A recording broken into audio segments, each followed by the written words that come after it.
Hey, fifth grade. Today we're going to start out with some poetry, and we're continuing to look at different forms of poetry.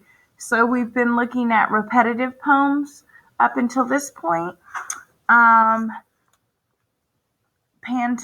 were the last form that we examined. Today we're going to look at a form that we've seen once before, and that is a sonnet.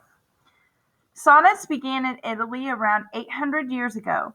Contemporary poets are still playing with and changing the conventions of the form. Some basics do hold true. A sonnet has 14 lines. The first 8, or the octave, establish a scene or a situation.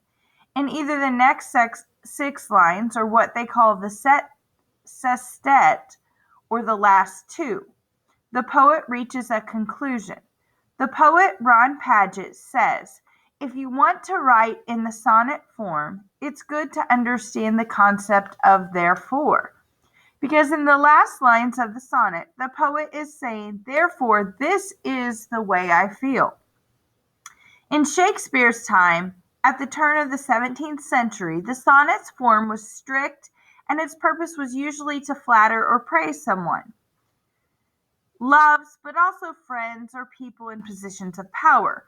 The rhyme scheme followed an A, B, A, B, C, D, C, D, E, F, E, F, G, G pattern.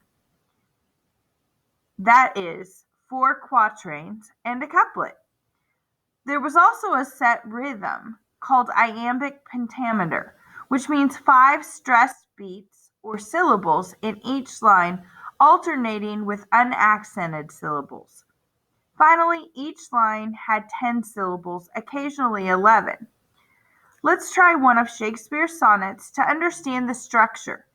This one was written around 1609 to honor and praise a fair young man, as were many of Shakespeare's 154 sonnets. Literary scholars have guessed about who the fair young man might have been and what position of power he might have held in Elizabethan society. But no one knows for sure. The language that Shakespeare uses is the English of his time. So it's the same language that we speak, but we've talked about the different periods of English before: Old English, Modern English. So this is the English of his time. So it's our language, but it may seem a little bit strange or weird to you. And so I think we'll just jump right in. Follow along with me as I read Sonnet 18. Sonnet 18. Shall I compare thee to a summer's day? Thou art more lovely and more temperate. Rough winds do shake the darling buds of May, and summer's lease hath all too short a date. Sometimes too hot the eye of heaven shines, and often is his gold complexion dimmed, and every fair from fair sometimes declines, by chance or nature's changing course untrimmed. But thy eternal summer shall not fade, nor lose possession of that fair thou owest. Nor shall death brag thou wanderest in his shade, when in eternal lines to time thou growest. So long as men can breathe or eyes can see, so long lives this, and this gives life to thee. All right, guys. So I'm going to have you go back into this flattering sonnet on your own and find the 14 words that make up the A, B, C, D, C, D, E, F, G, G rhyme scheme. So I'm asking you to do this similar to how we were doing the other forms. You would go to the end of the line and you would use a different color to show me what lines were being repeated. This time you're going to be showing me what the rhyme scheme is. So if we look at the first one, shall I compare thee to a summer's day? That's going to be line A. Okay?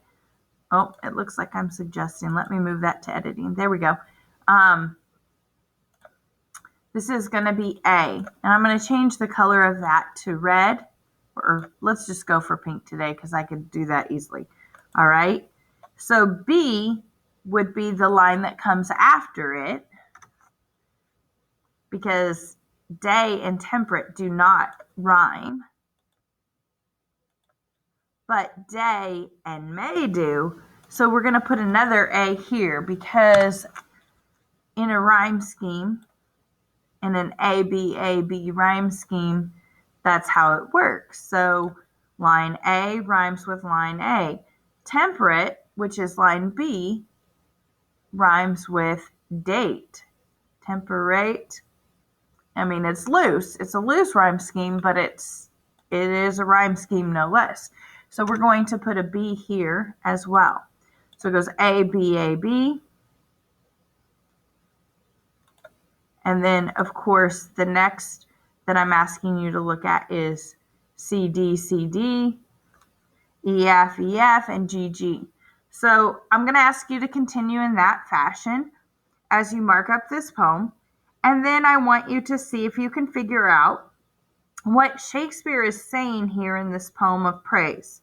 So after you've made note of the rhyme scheme and how that works, I want you just to highlight.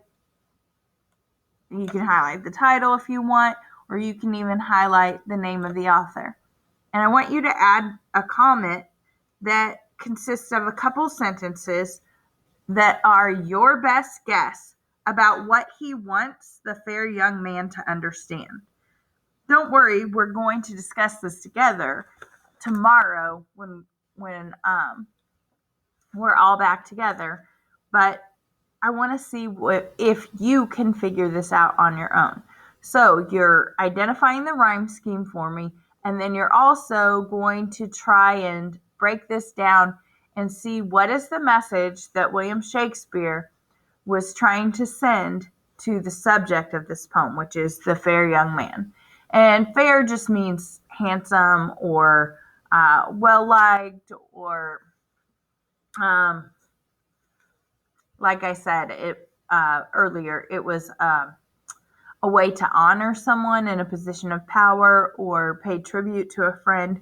So what is it that William Shakespeare is trying to say about this person? That's what I want your sentences to be about. And if you don't know, then say I don't know, but do try to figure it out if you can. And if there are clues within the lines of the poem that lead you down that path, then highlight those and comment, I think that Shakespeare was saying this, and this is why I think this. Okay? So when you're done commenting on that, go ahead and turn that in for me, and we will discuss this tomorrow. That's really all I have. I will see you guys here tomorrow. Bye.